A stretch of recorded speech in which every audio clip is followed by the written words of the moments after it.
Bonsoir, mesdames, bonsoir, messieurs, bonsoir, chers frères et sœurs. Je me nomme l'évangéliste Lomo François et j'apporte ici ma contribution au changement du paradigme dans le milieu particulièrement spirituel qui est l'Église. Ce soir, je prie que le Seigneur t'ouvre l'intelligence de comprendre les profondeurs de sa parole et qu'il t'accorde la grâce d'avancer dans la sainteté, dans le Seigneur, au nom puissant de Jésus-Christ. Bien-aimé, je vais répondre ici à une question qui m'avait été posée et je profite pour répondre, pour faire partager ma réponse et la question de quelqu'un que j'aime bien. Est-ce que les prêtres ont le droit de se marier? Ça, c'est une question qui m'avait été posée, j'ai apporté ma réponse et je vais partager la réponse avec vous. Est-ce que les prêtres ont le droit de se marier? Oui, bien-aimé, les prêtres ont le droit de se marier. Parce que nous devons déjà le savoir, ici, cette chaîne, c'est une chaîne qui a pour but d'éduquer, de nous éduquer sur le plan spirituel. Bien-aimé, en termes quand on parle de spiritualité, quand on parle de la chrétienté, nous tous, nous avons un seul canevas qui est la parole de Dieu. Le testament qui nous a été laissé par le Seigneur Jésus-Christ. Donc, nous voyons la Bible. Et quand nous la lisons, la Bible, bien-aimé, je voudrais d'abord dire, dans la Bible, Dieu ne demande pas à un homme de ne pas se marier. Et je voudrais ici, d'abord, vous expliquer que les prêtres, ce sont des personnes, ne sont pas des personnes, ce sont des personnes qui ne sont pas différentes de ce que vous entendez pasteur. En fait, un prêtre, c'est un pasteur. Le terme de prêtre a été utilisé dans l'Ancien Testament. Mais nous sommes au Nouveau Testament où on parle plus du pastorat. Parce que c'est ce qui a été laissé par l'Esprit de Dieu dans le but de fortifier, de consolider l'Église. On parle des pasteurs. Bien aimé, le prêtre, en fait, c'est un pasteur. Nous allons lire un texte dans la parole de Dieu, dans 2 Corinthiens chapitre 7, 8 à 9, vous permettez que je lise. À ceux qui ne... Je voudrais que tous les hommes soient comme moi, mais chacun tient de Dieu un don particulier, l'un d'une manière, l'autre d'une autre. À ceux qui ne sont pas mariés et aux veuves, je dis qu'il est bon de rester comme moi. Mais s'il manque de continence, qu'ils se marient, car il vaut mieux se marier que de brûler. Donc vous voyez bien aimé les prescriptions divines ici. La parole de Dieu nous dit clairement, ça c'est l'apôtre Paul inspiré par le Saint-Esprit qui dit qu'il souhaiterait que des hommes soient comme lui. Des hommes veuves et les non-mariés soient comme lui pour mieux servir le Seigneur. Et il a plusieurs explications qu'il donne parce que celui qui sert, un homme par exemple, un serviteur de Dieu qui n'a pas de femme, qui n'a pas d'enfant, il sert mieux le Seigneur parce qu'il est seulement concentré à la chose de Dieu. Pourtant, celui qui est marié, il est obligé de... Il a beaucoup de préoccupations. Il doit s'occuper de son épouse, il doit s'occuper de ses enfants. Donc, ce qui fait que c'est différent. Donc, l'apôtre Paul explique par ailleurs qu'il est important pour celui qui n'est pas marié de mieux servir le Seigneur parce que là, il n'a aucune charge.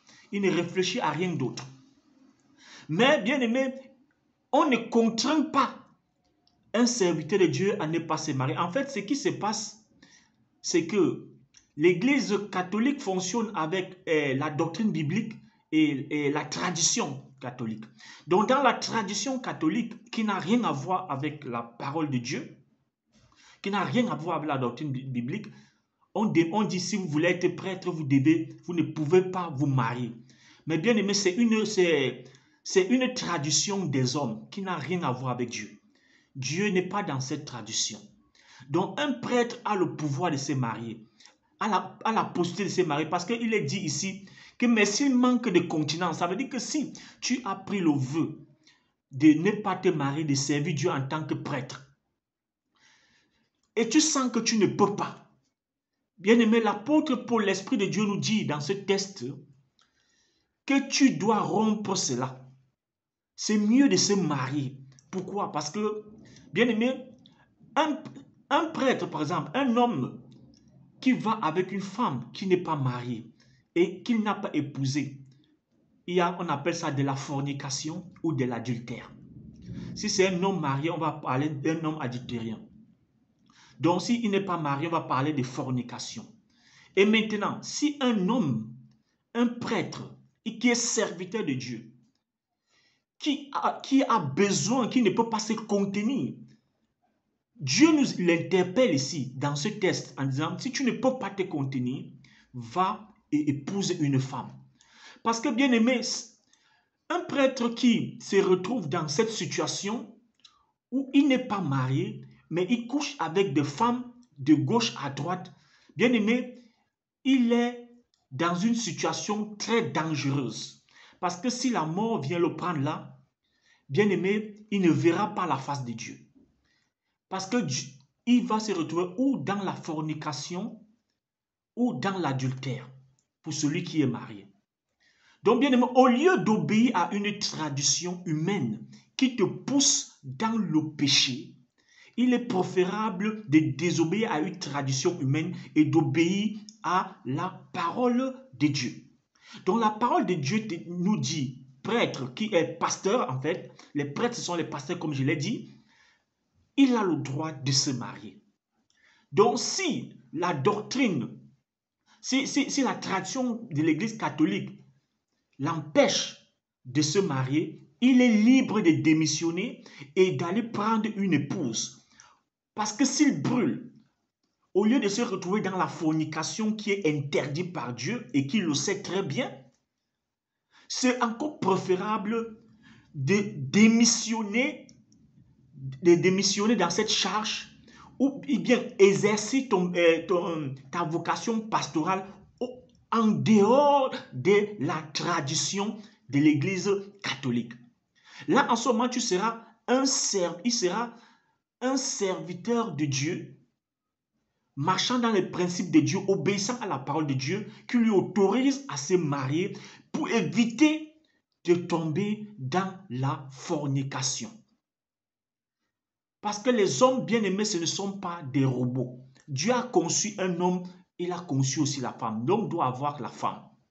Donc, quand un homme, parfois dans l'engouement de la jeunesse, la passion de voir comment un prêtre est, désire se retrouver dans cet engrenage et qu'il sent que ça ne va pas, il doit faire marche arrière et épouser une femme. Ça ne va pas empêcher à ce monsieur d'exercer, même si il n'exerce plus son pastorat dans l'église catholique, il peut exercer son pastorat où on va accepter son statut. Donc c'est pourquoi, toi qui es prêtre, tu dois le savoir, tu dois faire le choix. Désobéir à Dieu ou obéir à la tradition des hommes. Parce que la tradition des hommes dit à un prêtre que tu n'as pas le droit de te marier. Mais Dieu te dit tu as le droit. Mais dans ton pastorat, tu n'es pas pasteur, et tu n'es pas serviteur d'un homme. Selon ta vocation, tu es serviteur de Dieu. Donc Dieu que tu sers te demande pour éviter les difficultés, pour éviter d'être en désaccord avec lui, tu dois te marier. Donc, c'est un peu cet éclaircissement que j'ai voulu apporter et que j'ai apporté comme réponse à quelqu'un qui me l'a posé. Les prêtres ont le droit de se marier, pas dans la tradition catholique, mais selon la doctrine de Dieu. Je répète encore bien, les prêtres ont le droit de se marier, pas dans la tradition de l'Église catholique, mais dans la doctrine divine de Dieu. Donc, selon les principes établis par le Seigneur Jésus-Christ, le prêtre en tant que serviteur de Dieu, doit se marier pour éviter de tomber dans le péché. Si cette vidéo t'a plu, je te prie de premièrement la liker et de la partager énormément. Et si c'est ta première fois d'écouter cette chaîne, je te prie de t'abonner et d'activer la cloche de notification pour te permettre de ne pas rater des vidéos prochaines. Bonne soirée et que le Seigneur vous bénisse.